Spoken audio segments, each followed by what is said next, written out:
home protection and blessing herbs.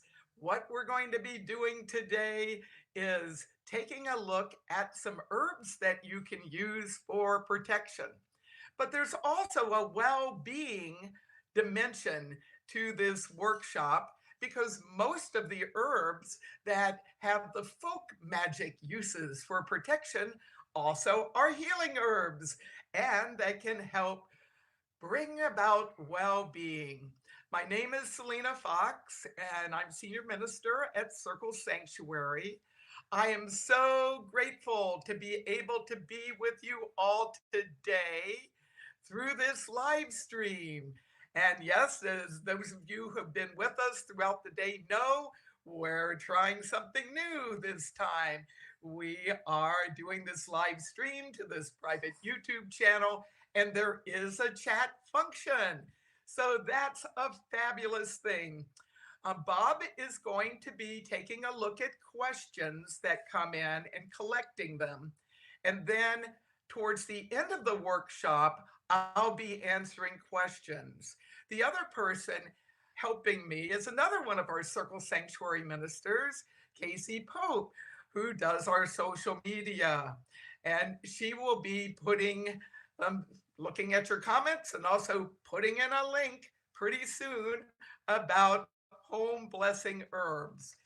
And that link is actually to a handout sheet that I have used and developed over the years. I put it in as a Facebook note. I do blog on Facebook under an old system they had years ago that is still active for my page. My main page on Facebook is Selena Fox Updates. And should you have any problem accessing that link, you can go to the Facebook app and type in Selena Fox Updates and you'll get the information. I also want to let you know that I live in a forest that adjoins Circle Sanctuary Nature Preserve. We get our internet by satellite. We have done some preliminary testing of this week to make sure that everything we possibly can do to bring this live to you from this location will work. We're lucky in that it's sunny today, but what I have no control over is how many other people are using the satellite in this area and beyond, and what that might do to this workshop. If you find me disappearing and some technical difficulties image coming up on the screen, know that I am doing my backup plan, which is called going to the local village, parking in the parking lot in front of the public library, and rejoining with broadband. But let's hope we don't have to do that. So I'd like to begin with an honoring of the green spirits, of the herbs, and invite them to be with us as I share some lore and some practical uses. Green spirits, we call to you. Green spirits, we honor you. Green spirits, come to us. Green spirits, work with us. We call to you, we honor you, we celebrate you. Be our teachers, be our guides, be our helpers. Many thanks. So be it. Well, you will see on my altar here, my working table altar, that I have a variety of different herbs and things. I'm going to share some information about herbs for protection for your home and also for yourself. There have been a series of excellent presentations so far in this Welcome Fall Festival. And I see what I'll be doing today is complementing information that's already been shared. I'm going to invite you, if you wish to do so, to join me in crafting a witch bottle in the second part of our workshop together. What do you need for that? In case you haven't had a chance to get an empty bottle with a lid and some favorite herbs, well, I'm going to give you a few moments as I do some additional introductory remarks to get that. It can be a canning jar. It's ideally something that has a lid that will fit on tightly. I prefer for a witch bottle to have glass and a metal top. And if you prefer, you might get a glass herb jar. I recycle a lot of things and I've been recycling glass for a long time. And how I do that is once it's been served its original purpose, a lot of these glass bottles and jars I use to store herbs in a cabinet. What I'm going to be using today is sometimes called a jelly jar. And this too has a lid. It's a smaller jar than the canning jar, and indeed, some canning jars are quite huge. And how big of a jar to use, it depends on where you want to put it. Well, um, get what is available today for you, or if you don't want to make it live with me today, then you will get some information and you can craft it later. An example of this used to have mustard in it. This is my mustard jar that's turned into a witch bottle. And I am continuing to evolve my work with herbs. I continue to learn from the herbs themselves as well as from practitioners in a number of traditions. For protection herbs at equinox time, why equinox time? You certainly can gather them at any time and make these charms and work with things. But equinox is a really powerful time to do things for protection and well being, especially as we head into the equinox, which is sometimes known as the tides of the equinox. Just as waves come and crash and rise and fall. If you're going to do surfing, if any of you've done surfing, yes, earlier in this life, I wasn't on a surfboard, but did some body surfing. You have to catch the wave just as it's going up, and then it will take you all the way into shore, ideally. Well, that's what the equinox tides are. So you can make your witch bottle today, or sometime in the next few days, you'll still be catching that tidal wave. Equinox this year is on Tuesday. It also is new moon time. New moon, dark moon, that transition actually happened a couple days ago, but some people actually celebrate new moon and do the new moon magic as the moon becomes visible in the sky, very thin crescent. So this too is a really powerful time to do work. Why do protection with herb work? Well, we have protection kind of built into our lives and into ourselves as part of being human beings. Indeed, protection for our bodies begins with our skin.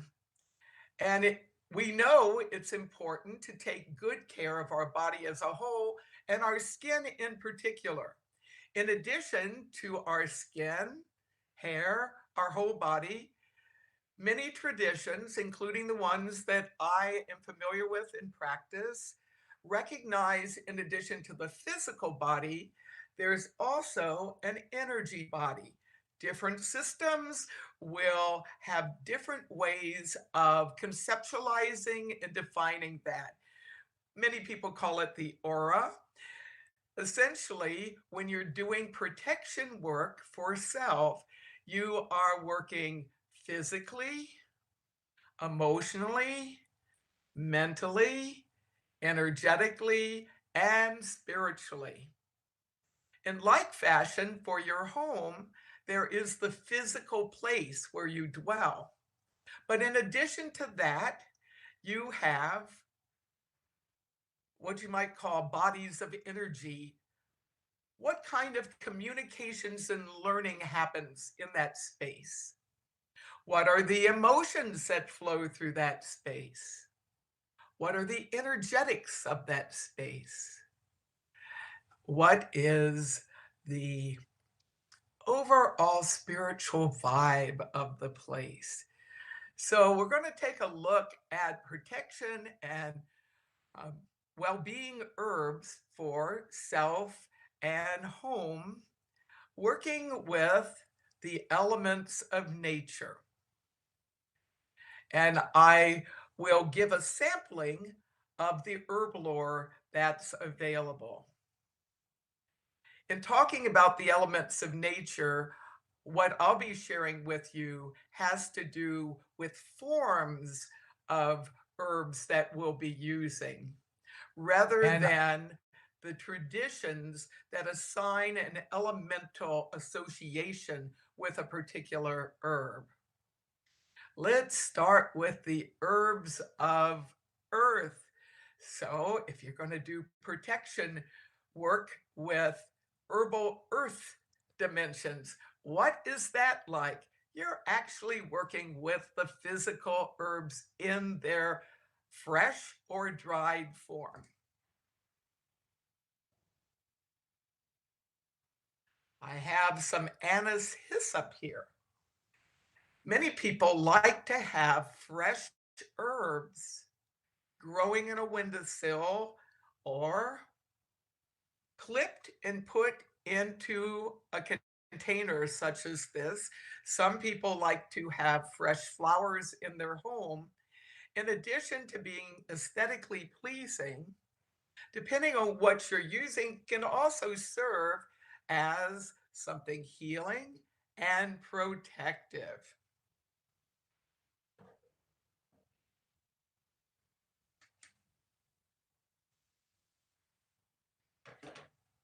Some people grow herbs next to their house if they're in a house, or if in an apartment or some other dwelling, may grow them in containers and actually have living plants that are part of the protective dimension.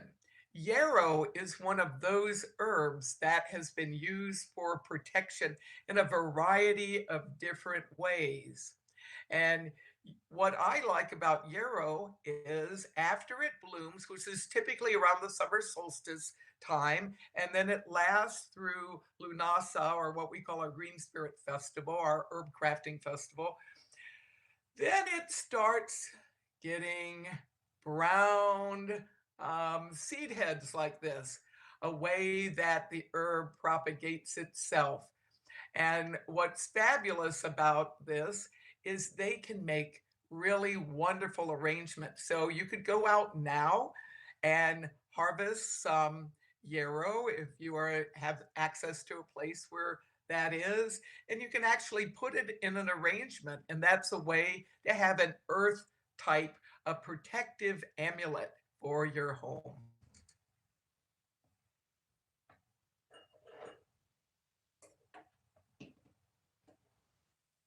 Amulets, herbal amulets. This is a really old herbal amulet. It's been with me in many herb workshops.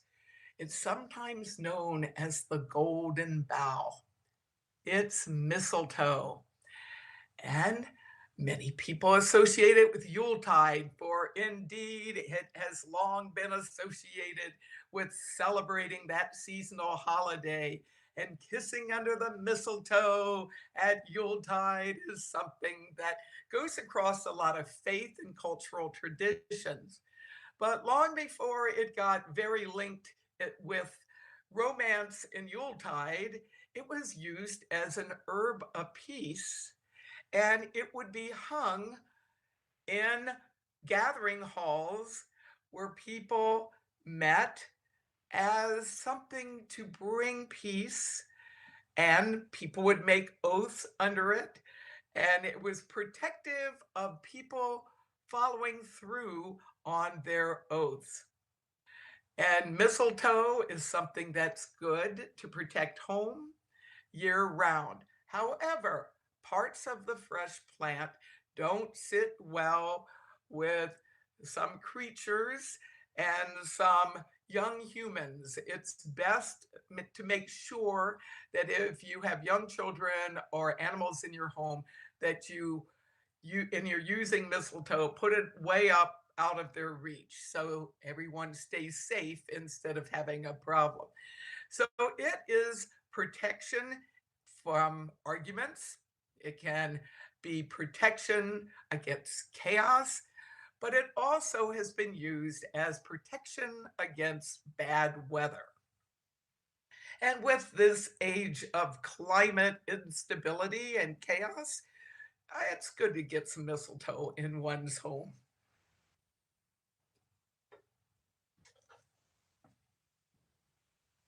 Lavender. This is a lavender wand that was handcrafted in France. I got it a number of years ago when I was in Europe speaking at an international conference. And some charms for protecting self and others can be crafted and be used as a decoration, and visitors to the home may not have a clue that that's actually something magical. They'll see it more as folk art. And lavender not only dispels stress, but it helps bring a calm and a centeredness.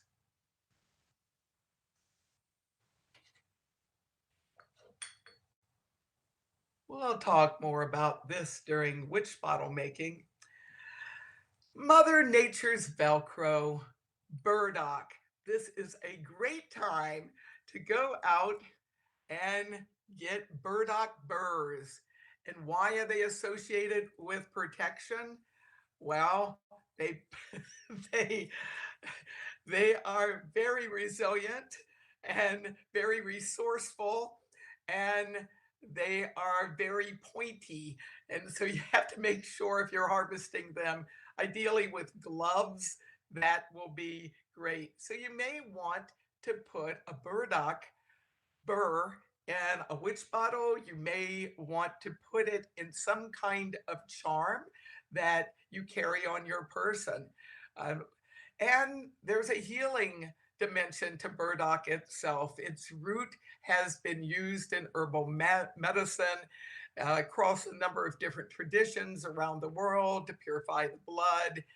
It's just a very powerful and very intense herb, and it can be quite exuberant if you have it growing around where you live. Air, herbs of air for protection. Well, incense. You can burn incense in a variety of ways. Frankincense is a really powerful herb for protection and for cleansing away.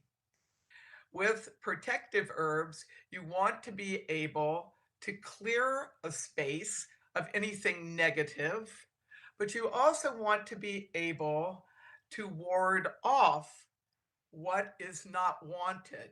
And frankincense has been burned since pagan times of antiquity as one of those substances that raises the vibrations of a place and cleanses away what is not needed. It's used amongst many different peoples, and it takes a lot of different forms. I also like to burn it in its pure gum resin form on a self-igniting charcoal block, and where you fume it. That's another way of getting the incense into the air. And then you can use it to bless yourself. If you've had a close encounter of a problematic kind with somebody, and you've gotten home and you're still feeling, yeah, this is not good. Well, one very basic thing to do is to burn some incense, ideally an incense that is purifying, healing, and protective. And smudge yourself with it, sense yourself with it. And should um, you need to do so, let's say you've been online and you had some intense encounter with somebody that way, well, smudge your area. I mean, it's wonderful because it not only is visibly doing its thing, but it can be a wonderful thing to breathe. Now, not everybody lives in a place where you can burn things like incense. I know before the pandemic, I traveled a lot and speaking at conferences and festivals and other events, and often would be in a hotel room with no smoking. So, how do you put something into the air to bless and protect your space and yourself under those circumstances? There are options for that.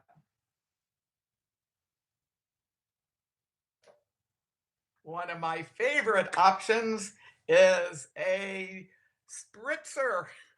And this was made by some pagans. It's Persephone's kiss. And I've used it to freshen up a space, dispel negativity. And of course, you can do it on yourself, but know what the ingredients are and how your skin reacts to such things.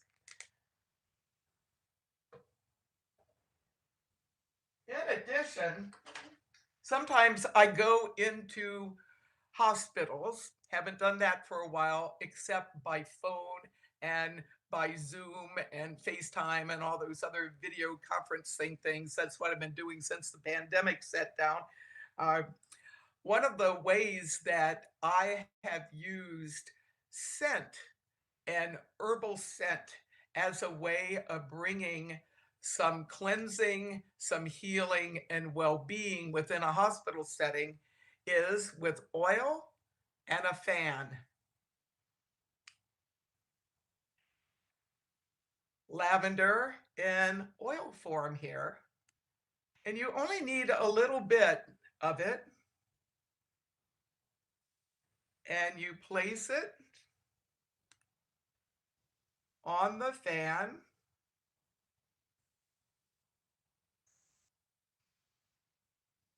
and then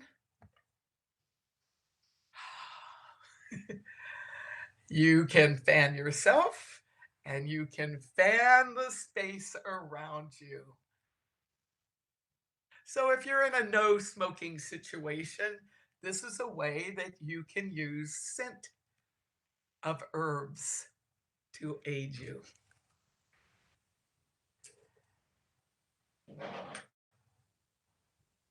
And then we have fire. What are some herbs that you can work with in a flaming way? Most people work with scented candles as part of their practice, and that scent is derived, in some cases, derived from herbs. And that is a way that you can work with protective herbs in a sacred fire way. But one of the ways that I really enjoy working with protective herbs to bless my home and to bless myself is to actually burn the herbs. Now, I have a hearth fire. It's part of our range of heating options here at our rural home in the forest of southwestern Wisconsin, USA. And we supplement our heat with a very large wood fireplace. So, part of what I find is a powerful thing to do is to go in, sit by the hearth fire, and take some dried herbs and to cast them into the fire and to bring about cleansing, to aid warding. And it really is fun to do that. Now, if you're in a place where you can go outside and have a bonfire, a campfire, or some other kind of fire, then that's another way that you can work with protective herbs to deliver their magic.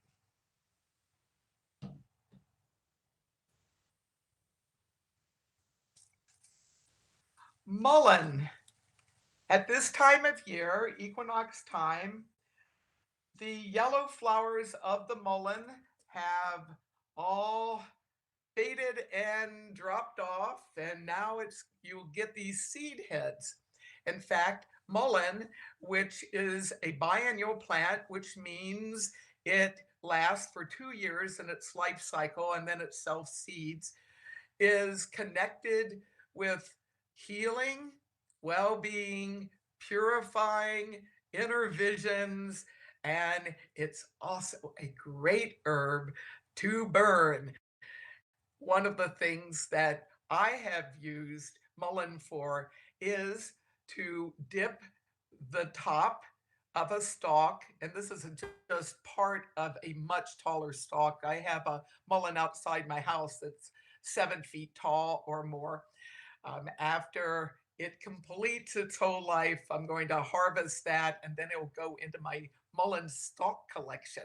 So I will um, take some oil. It might be lamp oil, or it might be dabbing with essential oil, or I often will use some kind of candle wax and drip it over this part of the stalk and then let it set. And then it can be used as a torch. In fact, it's sometimes known as witch's candle or hag's taper. It's a amazing herb. And for me, it not only is something I work with in a flambeau way, but it grows outside my front door. So it is a kind of earth guardian as well.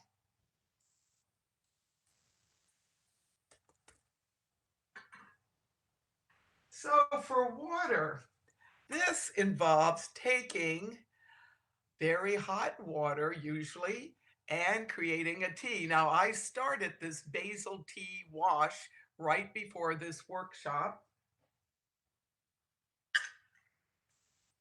And basil is an amazing plant. Now, here in Wisconsin, uh, it um, has to be protected in the fall as the temperatures dip down. Once it gets below 40 degrees Fahrenheit, it starts getting stunted. It does not like freezing cold weather. And certainly some of my herbs that grow outside my front door, the time will last and last and last. Most herbs that are perennials can take at least down to like 20 degrees Fahrenheit before they really go into their winter repose.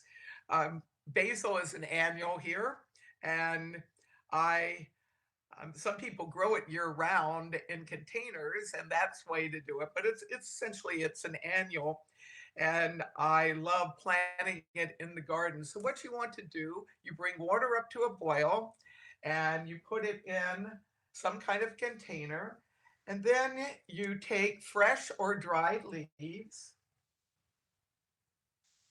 and you smush them up. And if you don't have a wooden spoon, add it to your to-do list. You can use any kind of spoon, but wooden spoons are really magical. They're kind of wand.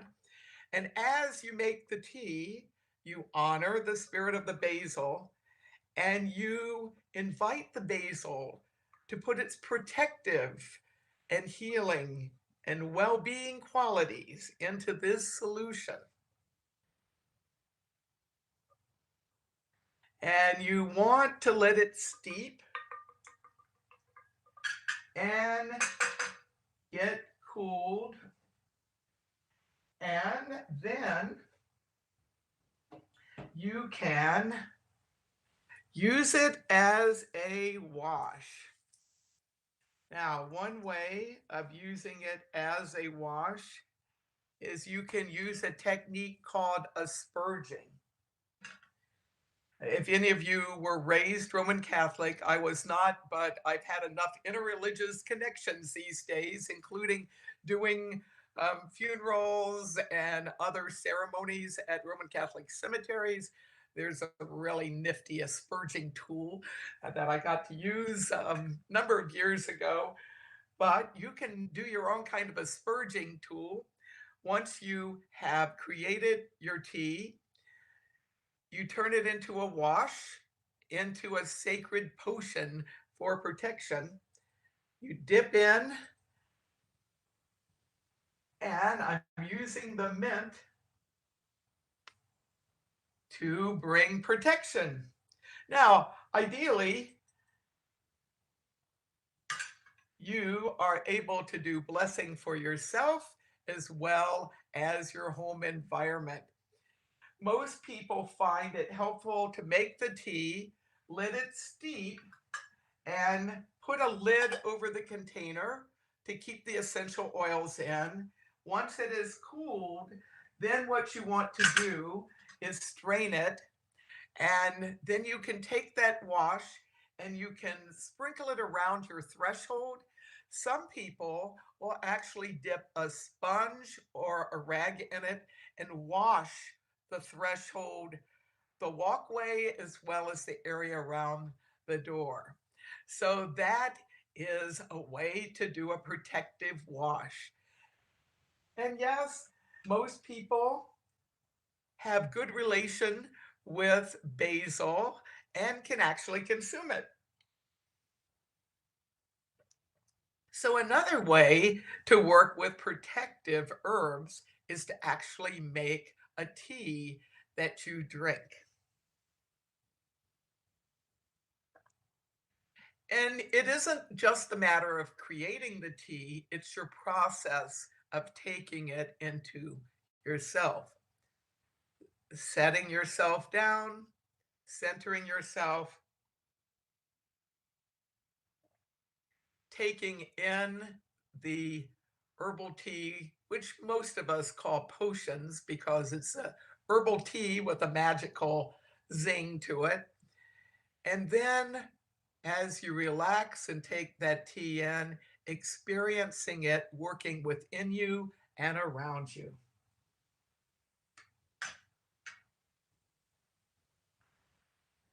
And then the spirit use of herbs for protection.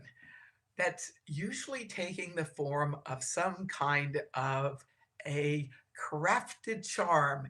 And today we have witch bottles. So I'm going to demonstrate a way to make a witch bottle. If you have a jar and you have some favorite herbs and some ingredients, we'll get a good start on it today.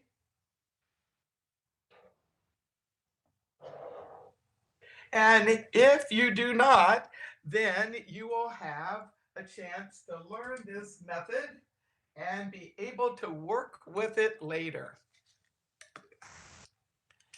So finding the jar, taking off the lid, and then you want to do a blessing of your jar. So one of my favorite ways is to hold the jar upside down, put some incense in it, and not only bless the jar itself, but its lid and the space where you are doing this work.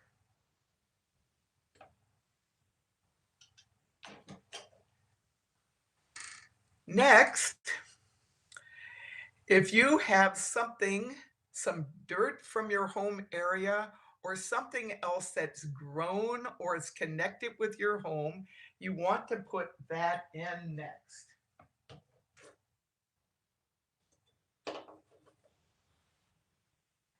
And I am actually using an acorn, which is also a protective charm that many people will carry an acorn or put it in their vehicle and or put it in a witch bottle like I'm doing here. I put it in to represent my home.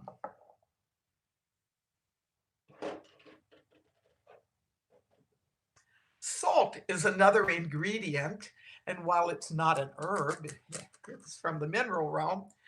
It is a traditional ingredient for home blessing. Some people will scatter salt around their home to bless it. Some people find when they're really stressed out, they take a bit of salt and will rub it in their hands to dispel negativity. Some people will use salt around their whole home area. Now, you shouldn't use a lot of salt in a garden because most plants don't get along with salt. But in a witch bottle, it's a really good place to put some salt. And as you put in the salt, call to mind purification. Call upon the powers of prosperity and well being. Indeed, the word salt and the use of salt is connected with the word salary. What? In ancient Roman times, the troops often got paid in salt because it was such a valuable commodity.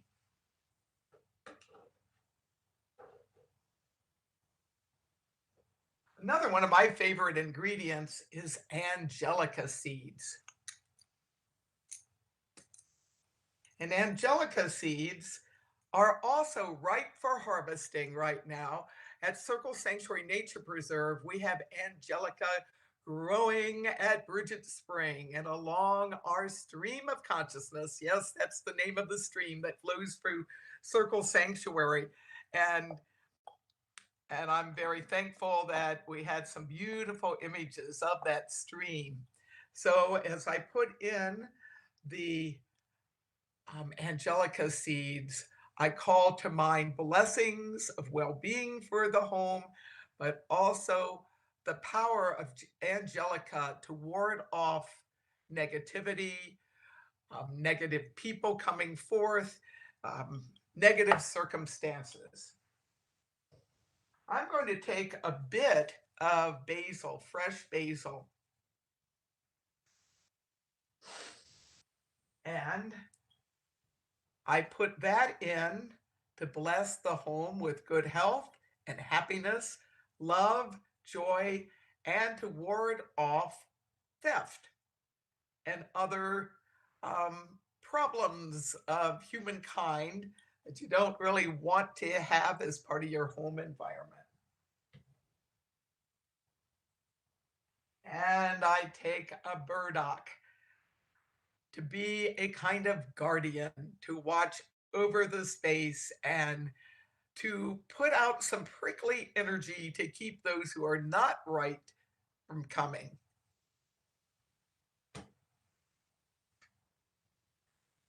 I have a number of herbs that I've harvested.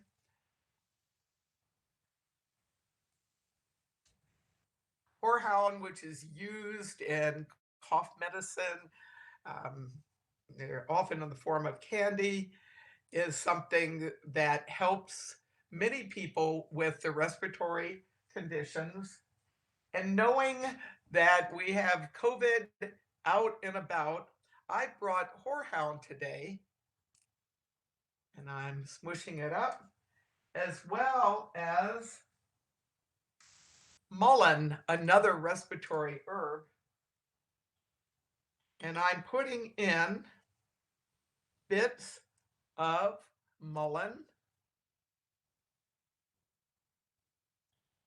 toward my home and from disease.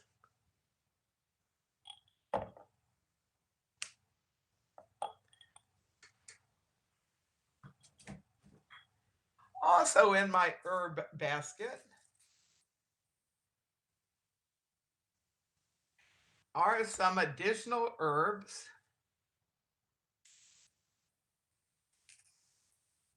including this one, which I harvested yesterday for use today so I could handle it without gloves. It's stinging nettles.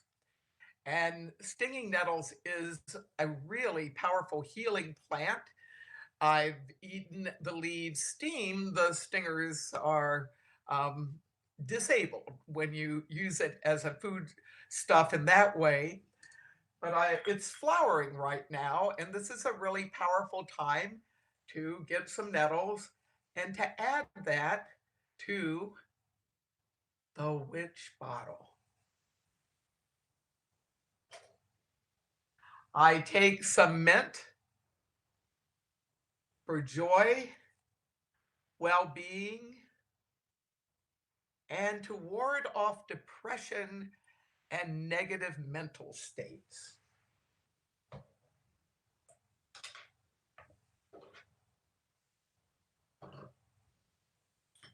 And I've got my yarrow here. And we'll be putting in some of the yarrow flowers.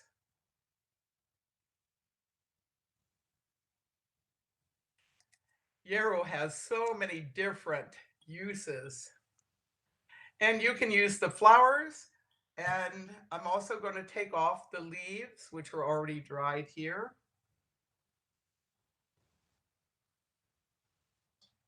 Yarrow is also associated with love. So in addition to protecting the home and serving as an herb that wards off problems and attacks, it's an herb of love. Indeed, it's an old folk tradition that you take yarrow to a wedding and give it to the couple. And in doing so, it symbolizes lasting love.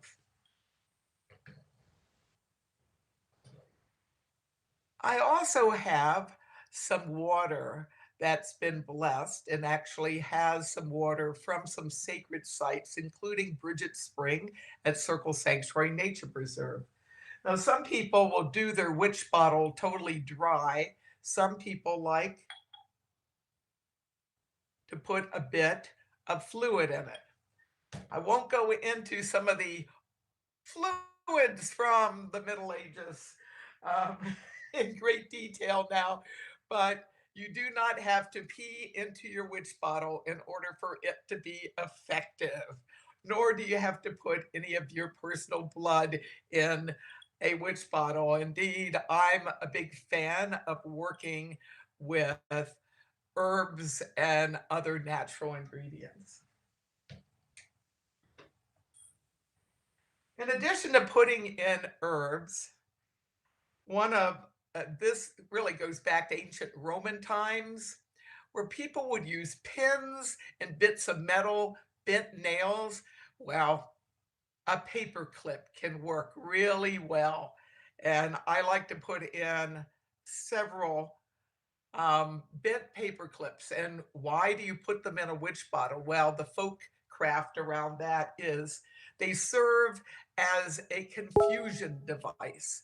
So if negative thoughts, negative intentions, negativity is being directed to your home, these take that and ground it out, confuse it, release it. Similar to what a dream catcher is designed to do in a number of traditions where the negative dreams are caught in the web and dreams of healing and well being blow right through to the dreamer.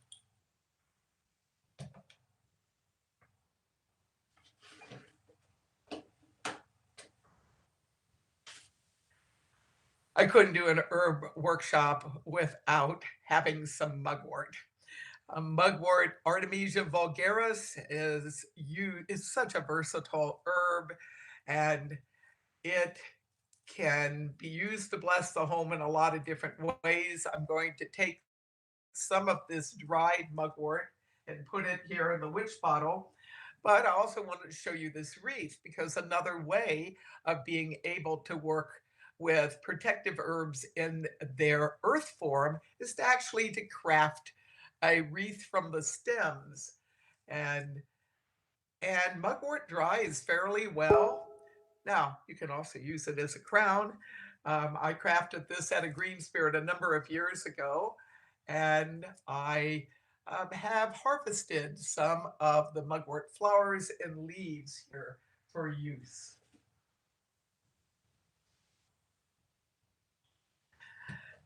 And there are many other types of protective herbs. This is motherwort. This also grows as a home guardian outside my home. And after motherwort goes into bloom, it gets these really prickly bits. And protective herbs may have some prickles connected with them, not only burdock, but motherwort is an herb that physically helps many people with heart issues and psychologically and emotionally with emotional issues. So we are putting this in to ward off negativity as well as to bring forth love and peace and understanding. In the chat, Casey has put my guide to home blessing herbs. And you'll notice that there are quite a few herbs here. This is just a sampling of herbs and some of their traditional uses and my own personal experiences working with these herbs in a variety of ways. And each type of herb has its own kind of lore and connection. One of the things that is helpful as you do herb work, protective herb work, herbs for inspiration, herbs for divination, herbs to celebrate the seasons and the moons. There's a whole host of ways of working with herbs and their spiritual essences to enhance life and to strengthen the connection between humankind and the green world. It's good to begin, if you're still in the early stages of learning herb craft, start learning about a few herbs and get to know them well. Ideally, work with them in fresh living forms as well as work in dried forms. Not everyone is able to really do the gardening, the wild crafting, or to really work with the living plants. But certainly, if you're working with dried plants as your way of connecting, then spend some time with them, study about it, check what other people's experiences have been. And if you're going to get some information from the internet, look at the source. Who has put this information together and what's their expertise, and to check several sources. One of the amazing things about herb crafting is many different people have different experiences and will share that. So if you see some stuff that doesn't seem to all be congruent, that may be more a function of the culture and the spiritual tradition that the practitioner is connected with and their own personal experiences with this. After you have done your herb selection and you've put things in, I'm going to add a few more things. Some yarrow leaves from the other day. And I also have some rosemary that I'm putting in. And some sage. Sage is burnt, This is the European sage. There's also a different plant that is in the Artemisia sector of herb realms. Um, White sage that can grow in prairies and other places. So what you want to do is pick a sage that you attune to, and I'm putting that in for wisdom and insight. And once you've gotten your herb selection happening and you're ready to complete your witch bottle, holding it in your hands, call to mind your home.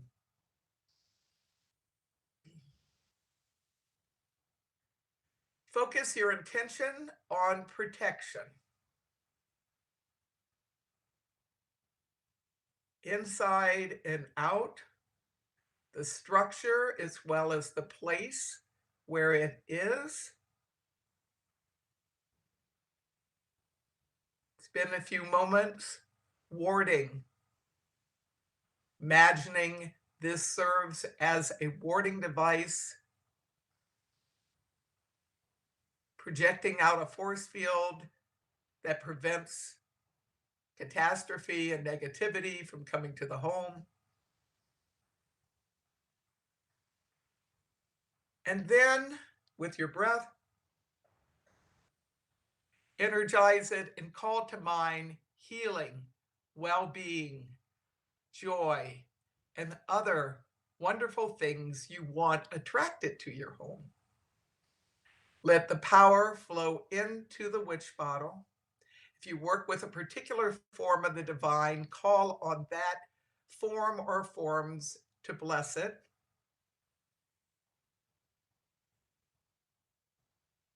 And then when you are complete with that, you put on the lid.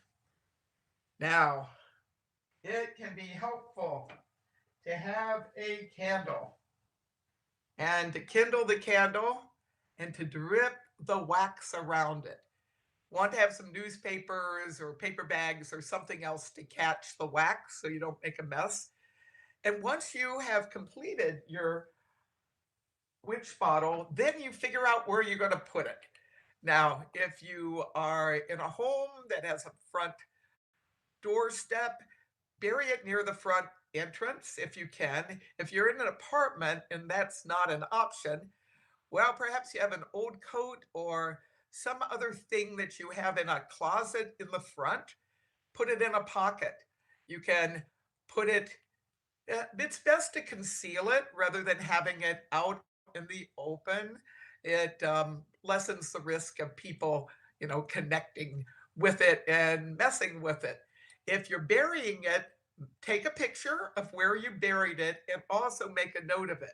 Because if you move from that place, it's the responsible thing to do to deactivate it, to dig it up, open it up, return the ingredients to the earth, or you might recycle some of them and carry them with you to your next place. Well, I see I'm almost out of time here, and I want to invite Bob to let me know if there's some questions.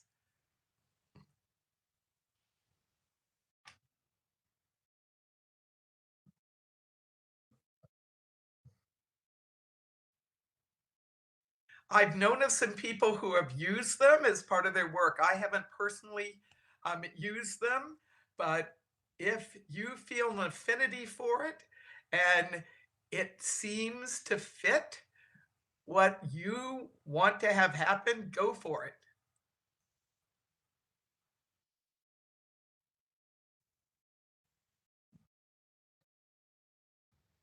And I invite those of you who have been attending this in the next few minutes as I do some concluding remarks to think through things that we've talked about here and have explored here and put into the chat something that you've learned, if some new information, some new ideas have risen up with you. As with all the workshops that I do, I appreciate feedback and I like to hear what kind of ideas get generated.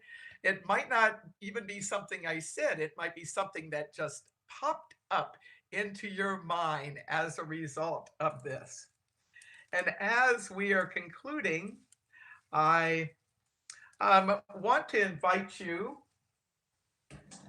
to consider protective herb magic during this pandemic time. What? How are you going to do that? Masks are a thing. And one way of being able to enhance the energy and the protective qualities of wearing masks is to take a bit of herbal oil and energize your mask. Now, this is not sufficient to ward off COVID, but masks do a great deal of protecting other people from getting it and to a certain extent, some protection for ourselves. Or instead of using something physical on it, you may want to go out into the garden with your mask and actually touch your mask to some type of plant that you have an affinity towards. Invite the spirit of that plant to guide you in your journeys outside of home, to protect you, to guide you. I think it's really important, regardless of what your tradition is, to recognize that mask wearing is something that is one of the three W's of helping to protect ourselves as individuals and other people and the community as a whole from COVID 19. W, wash your hands frequently, 20 seconds at least, with good soap. Wear a mask and watch your distance. This is really a matter of public health. And I do think at this equinox time, especially as we are going into the tides of equinox, we've got to find some good ways as humans to pull together and mitigate the spread of the virus and to help each other be safe. So avoid large gatherings, wear a mask, wash your hands, watch your distance. I'm so glad you all joined me today. If you'd like some more information about herbal things that I do, workshops and rituals, I am part of most of Circle Sanctuary's online celebration of the seasons. I've been to them all so far, and I also do workshops and things in other parts of cyberspace. Indeed, I will be at the Hamilton, Ontario, Canada Pagan Harvest Fest tomorrow afternoon and doing a virtual workshop on honoring the dead at Samhain and being on an international panel that will be taking a look at online rituals and best practices. And in the morning, I'll be at First Unitarian, First Church.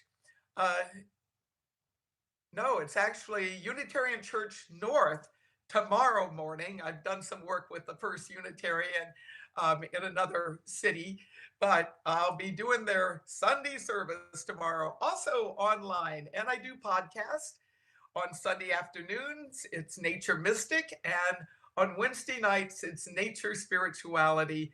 Thank you all for being here. Thank you, Truly and Hollis, for your leadership and making this all happen. Thank you, Bob, for doing the tech here. Thank you, Casey, for social media work. Thank you, Moonfeather, for evolving your work as our events manager and taking us online during this time. And thank you all who are watching live and watching later for being part of our festival. Happy Equinox.